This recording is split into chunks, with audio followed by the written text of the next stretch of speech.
Good evening, everyone. Welcome to Deep Inside the Man Cave. Tonight I'm going to do a review on a single malt Highland Scotch whiskey. Received this as a Christmas gift. I got it from my oldest son, and it's called the Dalmore. I think that's how I pronounce it. That's how I'm going to pronounce it anyways.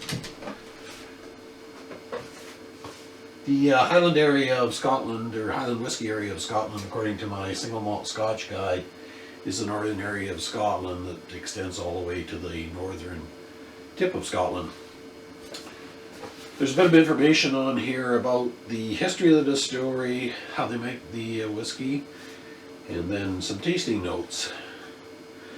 So they say the Dalmore's history dates back to 1263, and an ancestor of the Clan Mackenzie owned the Dalmore distillery for over a century.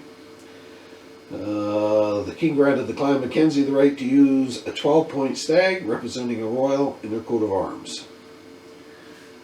So now onto the art of the Dalmore. It's crafted using a 150-year-old artisan process passed down through the generations. 8 hand-beaten copper stills of variable shape and size deliver a full-flavored and complex new spirit. Master distiller Richard Patterson then makes his final selection, harmonizing the spirit of the chosen casks in bespoke cherry butts, till he decides that the precious contents are ready for bottling.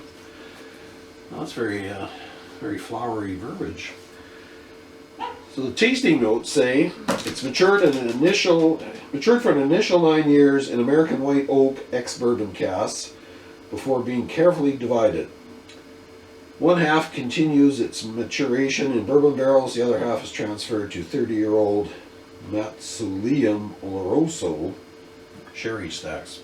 Probably didn't pronounce that at all correctly. Complex yet balanced. The Dalmore 12-year-old is the epitome of the Dalmore house style. Well, it sounds good so far.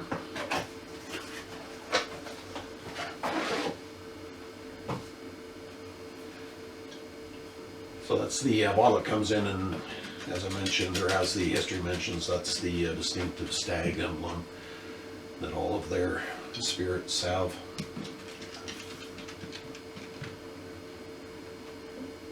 It's a nice looking bottle. So we'll just open this up and we'll try a little bit. I won't be able to quite describe it the way the bottle mentions. To me, there's only one or two ingredients in it, so I don't know how they get these complex flavors out of it, but I basically know what I like. Alright, I actually just did a quick check on the pronunciation. It's actually Dalmore, so I was pretty much correct in how it's pronounced. Some of these don't quite pronounce the way that you read them. So let's just open this guy up and see what we've got.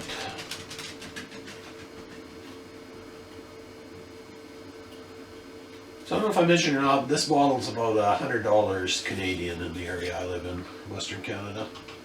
It's quite a bit cheaper in the US, more money in Europe and the Middle East.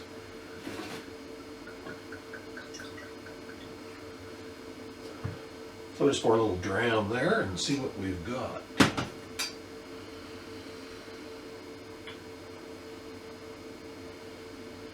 So it's not an extremely strong aroma. Some of the peatier ones, you don't even have to look at the label, you know that it's got a heavy peat content in it.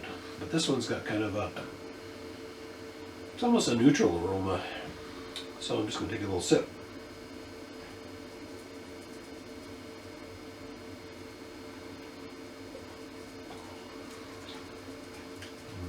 That's good. So it's not a harsh, overpowering taste. It's got a bit of an aftertaste, but it starts out pretty smooth.